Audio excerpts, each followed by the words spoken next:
Au nom du Père, et du Fils et du Saint-Esprit, ainsi soit-il.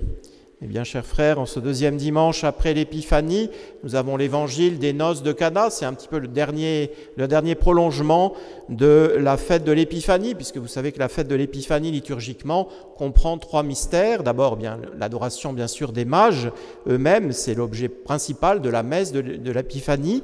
Ensuite aussi, le baptême de notre Seigneur dans les eaux du Jourdain par Saint Jean-Baptiste. Nous fêtions hier la commémoration du baptême de notre Seigneur, le 13 janvier. Et puis enfin, les noces de Cana, le mystère des noces de Cana et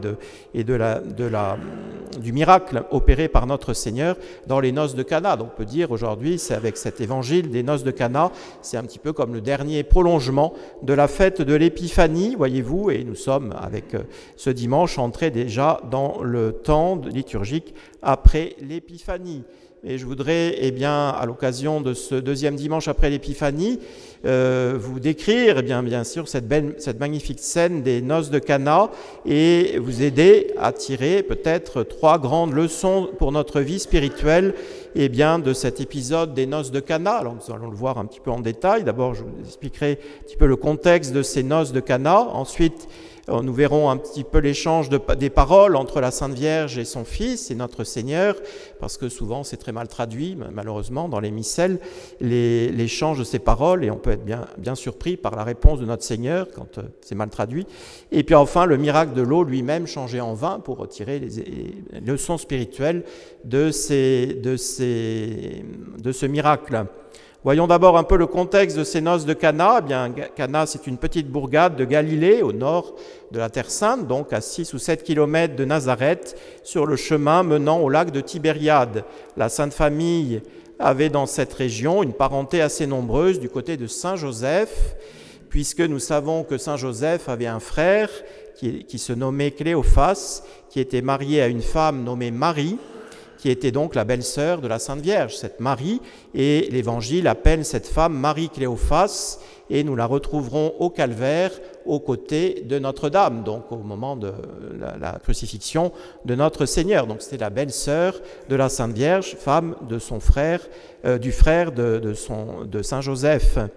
Nous savons aussi que Cléophas et son épouse avaient 4 fils, qui sont désignés par saint Matthieu, dans le chapitre 13e de saint Matthieu, chapitre 2e de saint Jean, comme étant les frères du Seigneur. Alors ils étaient en fait les cousins germains de Jésus, mais il faut savoir qu'en hébreu, eh bien, il n'y a qu'un seul mot pour dire à la fois frère et cousin. Alors c'est pour cela que c'est marqué, ça a été traduit des fois par frère, mais en fin de compte, c'était les cousins germains de Jésus du côté de Saint Joseph. Alors le mariage avait, d'après certains commentateurs, avait lieu dans cette famille-là.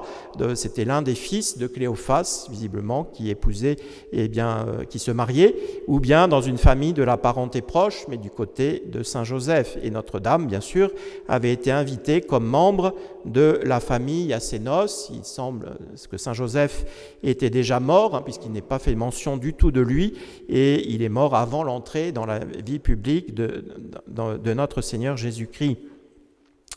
Quant à notre Seigneur lui-même, il était dans une phase intermédiaire entre sa vie cachée et sa vie publique. Il était âgé de 30 ans, il était descendu dans la région du Jourdain pour prendre contact avec Saint Jean-Baptiste, recevoir de ses mains, avec très grande humilité, le baptême de pénitence dans les eaux du Jourdain. Et il était resté absent 2 mois de Nazareth, et c'est au cours de ce voyage qu'il avait attiré à lui ses premiers disciples, et notamment les premiers apôtres qu'il a appelés, enfin les premiers futurs apôtres, je dirais, qui l'ont suivi, Saint Pierre, Saint André, Saint Jacques et Saint Jean.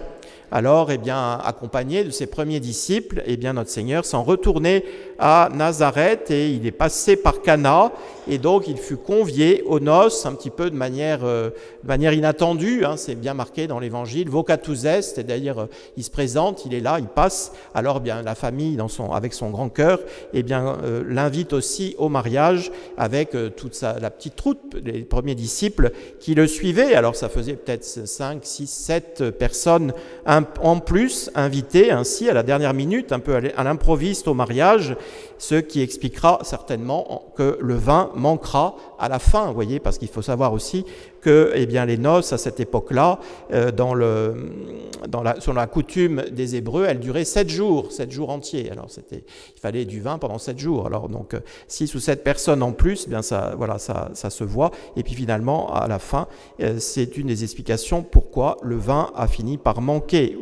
Voilà donc un peu ce contexte des noces de Cana. Alors voyons maintenant l'échange des paroles entre la très sainte Vierge et son divin Fils. Alors les femmes en Orient, surtout dans les repas de noces, etc., n'étaient jamais à table avec les hommes. Elles allaient et venaient dans la salle du festin selon les nécessités du service. Alors Notre-Dame aide avec sa grande humilité au service des tables, et elle s'aperçoit assez vite que le vin finalement va manquer. Alors elle se rend discrètement auprès de son fils pour l'informer de la situation qui s'annonce gênante et même humiliante pour la famille. Et elle lui dit simplement, ces quelques paroles, voyez-vous, ils n'ont plus de vin. C'est ce qu'on appelle une prière d'exposition, c'est-à-dire en peu de mots, en quelques mots. La Sainte Vierge, elle expose la situation gênante, la situation embarrassante, et elle formule ces paroles avec grand esprit de foi, avec une parfaite confiance aussi en la toute-puissance de son Fils pour remédier à ce problème, voyez-vous. Alors nous avons une première leçon, certainement, à tirer là pour notre vie spirituelle, c'est que des fois nous avons affaire à Dieu, ces mêmes prières, imiter la Sainte Vierge, en faisant des prières d'exposition, comme on les appelle, dans les situations délicates, difficiles, dans lesquelles le bon Dieu peut nous mettre ou bien peut nous laisser être. Et donc, alors imitons à ce moment-là la Sainte Vierge à Cana, vous voyez, il faut peu de mots, c'est pas la peine de faire une floraison, un flot de paroles, parce que le bon Dieu, il connaît bien toutes nos nécessités, peu de mots, mais surtout, que cette prière d'exposition soit faite avec grand esprit de foi, comme la Sainte Vierge l'a fait, vous voyez, grande humilité, et puis parfaite confiance en la puissance de Dieu, en la toute-puissance de Dieu, et en la puissance d'intercession de la Sainte Vierge aussi. Il est bon de faire ces prières d'exposition, justement, en recourant à l'intercession de la Sainte Vierge. Ainsi, on limite davantage encore, et on pense à cette prière d'exposition qu'elle a faite, à l'occasion des noces de Cana. C'est une première leçon spirituelle pour notre vie chrétienne, certainement. Alors ensuite, la réponse de Jésus à sa mère, elle paraît un petit peu déconcertante, ça dépend quelle traduction vous avez dans les missels, mais certains missels la traduisent de manière tellement mauvaise que ça paraît très rude, sans charité, à la limite même de l'insolence des fois. Voilà, femme, que me veux-tu? C'est quand même assez comment dire, on peut mal le comprendre, vous voyez, c'est très mal traduit en français. Alors, en fin de compte, il faut savoir d'abord que notre Seigneur, d'après le texte hébreu, a bien dit femme, moulière, mais que ce terme de femme est ici employé, comme on dit, par antonomase, c'est-à-dire que notre Seigneur a voulu dire « vous êtes la femme par excellence », vous voyez, le modèle de toutes les femmes, le modèle le plus parfait de femme qui puisse exister sur la terre. Alors, il faudrait traduire normalement « femme par excellence » ou femme bénie entre les femmes ou modèle de toutes les femmes pour bien comprendre. Donc c'est un terme finalement que notre Seigneur, utilisant par antonomase, il loue sa très sainte mère, en fin de compte. Donc voilà, c'est un terme tout à la louange de la très sainte Vierge. On trouve dans les textes chrétiens d'autres expressions, d'autres termes aussi utilisés par antonomase. Par exemple, typiquement, quand on trouve dans les textes chrétiens l'apôtre, et puis qu'il n'y a pas d'autre précision, et il n'y a aucune autre mention qui qualifie cet apôtre, c'est toujours saint Paul qui est désigné par le terme apôtre, c'est le terme par antonomase qui désigne toujours saint Paul parce que saint Paul c'est le modèle achevé et le plus parfait de tout apôtre, voyez-vous. Voilà, donc ce terme est tout à la louange, en fin de compte, utilisé ainsi, de la très sainte Vierge. Et puis après, les paroles suivantes, il faudrait qu'elles soient traduites d'après le texte hébreu par cela. Qu'y a-t-il à vous?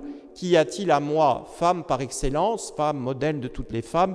Qu'y a-t-il à vous? Qu'y a-t-il à moi? C'est-à-dire, vous savez bien qu'il y a deux parts dans ma vie. comme il y a deux natures dans ma personne.